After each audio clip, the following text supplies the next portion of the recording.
How do I use social media? So I definitely use it to kind of just kind of zone out. You know, I troll. I look. Run that back. Yeah, you troll pages. Watch out for this nosy, one. Watch out for this one. Like my sister-in-law, she never comments, but she just always, troll. You just watch, just looking, being nosy. Trolling is like when you insult people online. No, that's not what. Okay, so no, I do not troll. Yeah, you're insulting people. No, Is that what trolling is? Scrolling, maybe. Okay, so I scroll then. Okay, yeah, you scroll.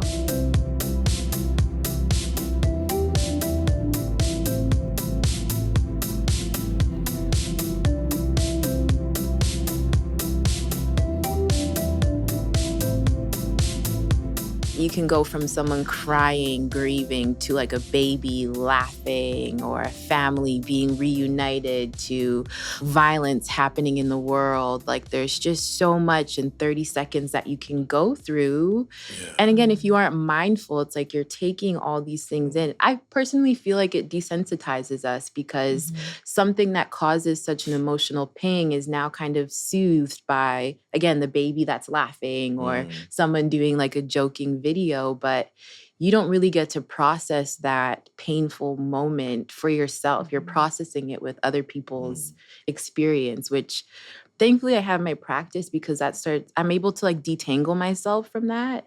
And I can, remember like, this is what I actually think about this thing. I can come back to who I am. But if I didn't have my practice, I'd be lost in the sauce. Lost in the sauce. Lost in the sauce. That's such a good way. Yeah. TikTok is dangerous in that sense. Yeah. Because it's so fast. It's so fast. I realized I couldn't deal with TikTok because I would feel overwhelmed. Yeah. It's like a scattergun. Yeah. It's wild in that sense. Okay, Sangha, as you were talking, I had this memory of my childhood friend from elementary school. I think we met in 3rd grade. And it was right before Facebook. So when we wanted to share photos, we had to send it via regular mail. And I would wait and anticipate these photos because she had childhood photos. Yeah. And I would just open it and get so excited. And it might be 2, in the whole envelope. But I would savor it. I would put it on my desk. I would, I would be with it. I would spend time with it and like let those memories come up, let those feelings come up. And now we're just bombarded with images. And it's, if I close my eyes and imagine all the images I've already seen today, it's like a flashing. I don't even really know if I could slow it down enough to process. And it's like, I haven't even processed what I've seen today, just in the morning alone. Yeah. And so I compare those 2 experiences and it does make me yearn for a time when things were slower, for sure. So often what you see on social media, and a good example is if someone's away on holiday and they're posting beautiful photos and sunsets and beach walks and tropical rainforests. And it can be really easy to go to that place of envy. Their life's so perfect, so unfair. When am I going to get to go on vacation? This happened to me a few weeks ago. A friend was on holiday, looked so perfect. And I did that message, I'm so jealous. I wish I could be there. And her response back was, well, it is lovely, but we've all had food poisoning. The kids have been a nightmare. They're waking us up all through the night. We can't really relax.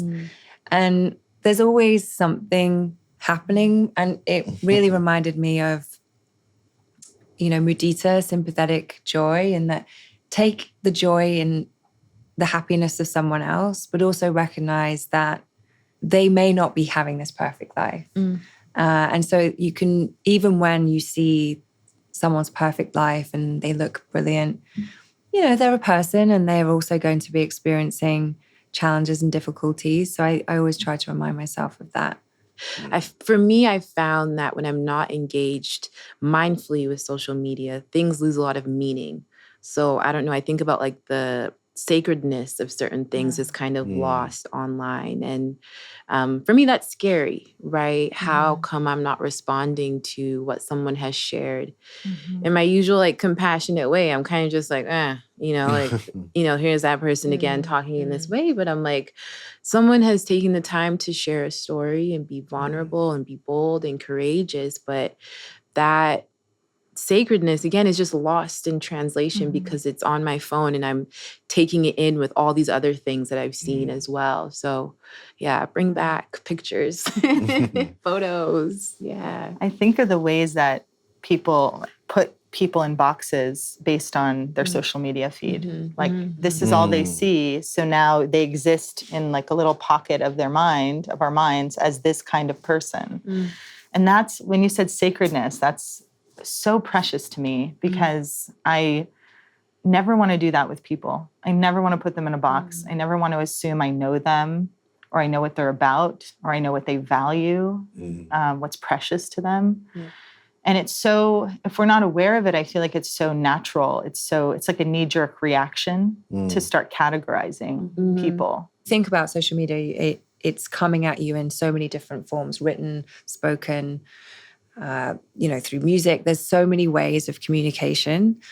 And how much are you actually absorbing? How much, if you're reading something, is it going in? If you're hearing something, is it going in?